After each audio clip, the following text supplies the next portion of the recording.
Pedro Rodríguez es una leyenda del deporte motor mexicano, y pese a que es famoso por sus victorias en Fórmula 1, las categorías donde más resaltó son las de resistencia, pero lamentablemente este éxito no se refleja con claridad en números, porque el campeonato de pilotos en el Mundial de Resistencia se empezó a entregar a partir de 1981, mientras que Pedro llegó a ser el piloto que más contribuyó con puntos a que los fabricantes fueran campeones en temporadas como 1970 y 1971.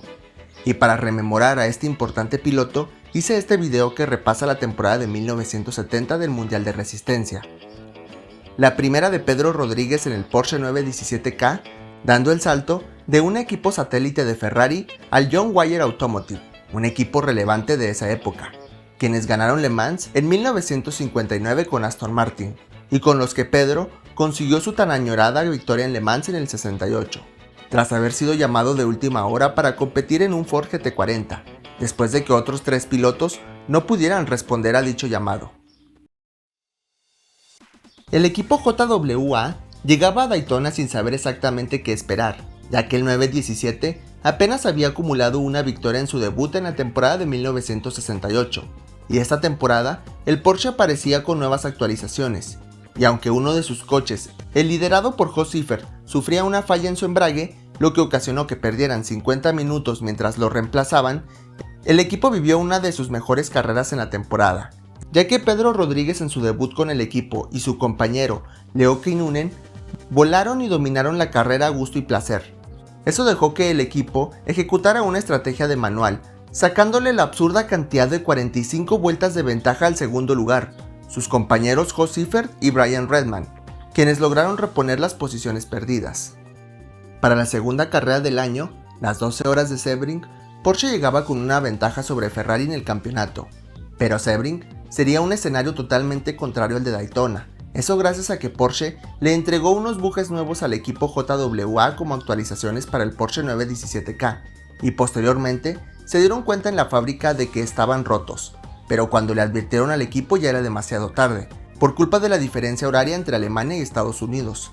por lo que JWA tuvo que cambiarlos de última hora, lo que lastró al equipo porque ni siquiera pudieron darle a sus coches la configuración adecuada, y por eso lograron contener los daños con una cuarta posición.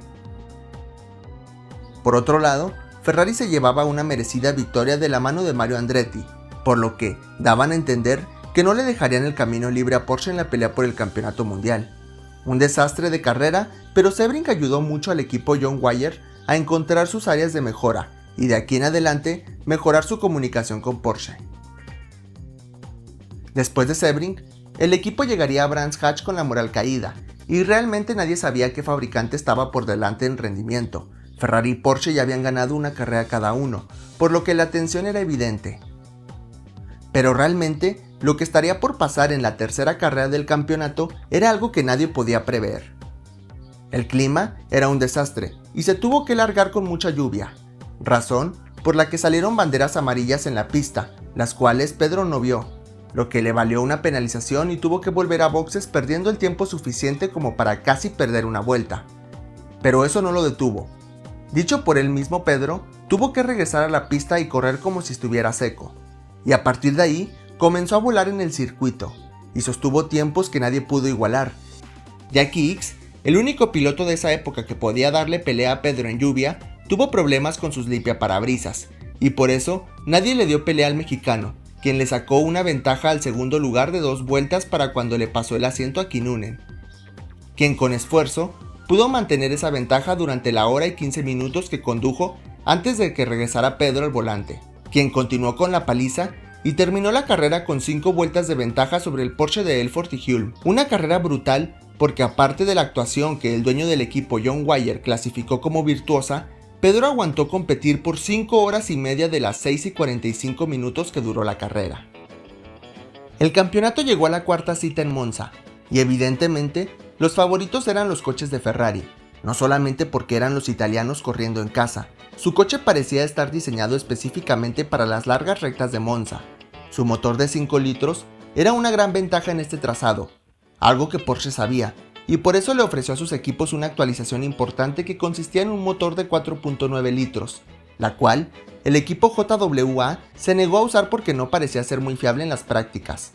así que se lanzaron a la aventura con el mismo motor de 4,5 litros con el que compitieron en las primeras carreras. Pedro Rodríguez logró clasificar en una muy buena quinta posición. Los Ferrari estuvieron muy sólidos, no cometieron errores y no tuvieron fallas mecánicas, lo contrario a los Porsche, que entre errores de pilotaje y averías, les costó seguir el ritmo. Pero aquí es donde Pedro Rodríguez se puso a Porsche en los hombros. Y hago énfasis en Pedro Rodríguez porque su coequipero, Kinnunen, era en promedio 1.5 segundos más lento que el mexicano,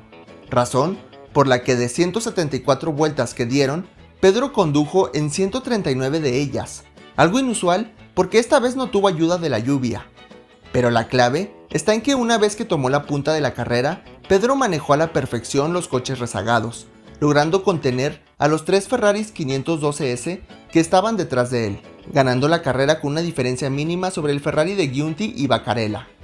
La victoria del mexicano golpeó duramente la moral de los italianos, por lo que a partir de aquí estaba claro que Porsche era la fuerza dominante. La quinta fecha del calendario es peculiar, porque la Targa Florio en el Mundial de Resistencia desentona mucho, ya que es básicamente un rally de asfalto, lo que en esa época no era raro, pero no me imagino un trazado de más de 71 kilómetros compuesto por vías públicas, donde los coches largan uno detrás de otro espaciados por 10 minutos en el WEC actual.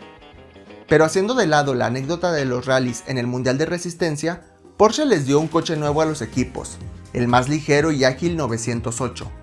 Y aquí, Kinnunen le regresó el favor que le quedó a deber a Pedro en Monza, ya que el mexicano se enfermó, y ahora él era el lastre para su compañero de equipo, quien asumió el liderazgo en esa ocasión. El expiloto de rally tenía que echarse el equipo al hombro el día que tocaba correr en un rally, además de que Kinnunen era finlandés. Y ya saben, todos los finlandeses son buenos en rallies, ¿cierto?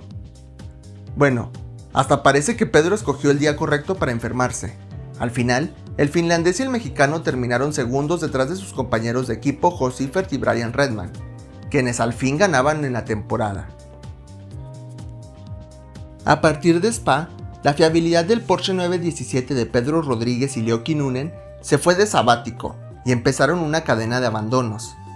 Aunque Porsche seguiría dominando, ya que en Spa-Francorchamps el otro JWA, el liderado por Jo Siffert, volvería a ganar, mientras que en Nürburgring, por fin, un Porsche de otro equipo se llevó la victoria. Llegamos al punto más importante de la temporada, las 24 horas de Le Mans, y en esta ocasión el equipo John Wyer Automotive llevaría a un tercer coche para mejorar sus probabilidades de ganar, con David Hobbs y Mikey Hollywood en el nuevo coche, aunque esta fue definitivamente la peor carrera del equipo en la temporada. Las 12 horas de Sebring habían sido un pequeño tropiezo comparado con el desastre que fue Le Mans. Empezando por Pedro Rodríguez y Leo Kinnunen, quienes, fieles a la tradición de Pedro de abandonar en Le Mans, dejaron la carrera apenas pasadas 4 horas de competencia porque su motor explotó sin ninguna razón aparente. El tercer Porsche que llevaron se accidentó después de que no pusieron neumáticos de lluvia cuando entraron a recargar combustible, pese a que ya estaba cayendo agua en el circuito.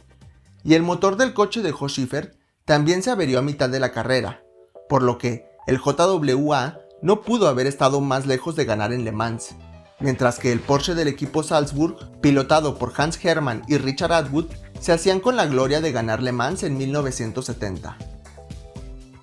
De regreso a los Estados Unidos, en los 1000 kilómetros de Watkins Glen, Mario Andretti estaba listo para repetir lo hecho en Sebring y volver a ganar en casa, pero esta vez, Pedro Rodríguez y Leo Kinnunen volvieron a la pelea después de haber abandonado por fallas mecánicas 3 carreras consecutivas, y ganaron la competencia sin ningún problema, con sus compañeros de equipo en segundo lugar, terminando todos en la misma vuelta, aunque Pedro nos dejó una anécdota graciosa, cuando apagó el motor queriendo encender las luces del auto, y como compensación al equipo, se llevó la vuelta más rápida de la carrera. El Mundial de Resistencia llegó a su fin en Austria con los 1000 kilómetros de Zellweger, donde fabricantes como Ferrari y Alfa Romeo dieron un salto de competitividad muy bueno, lo cual ya era irrelevante porque Porsche ya tenía rato que había ganado el campeonato. El motor de Pedro Rodríguez cerró la temporada de 1970 como ya nos estaba acostumbrando, con un abandono en la vuelta 5, y Jo Siffert ganaría para John Wyer la última carrera del año. Al final, me parece una lástima que el equipo y el mejor piloto de esta temporada solo terminaran dándole victorias a Porsche como el único campeón, ya que, si hubieran entregado un campeonato de equipos, el JWA definitivamente se lo hubiera llevado tras ganar 7 de 10 carreras. Mientras que lo más interesante es qué hubiera pasado si hubieran entregado un campeonato de pilotos, ya que, si usamos el mismo sistema de puntos que se usa para el campeonato de fabricantes donde solo los 6 primeros puntúan y solo los mejores 7 resultados valen para el campeonato, los pilotos campeones hubieran sido la dupla de Pedro Rodríguez y Leo Kinnunen, quienes hubieran sumado 45 puntos al final de la temporada.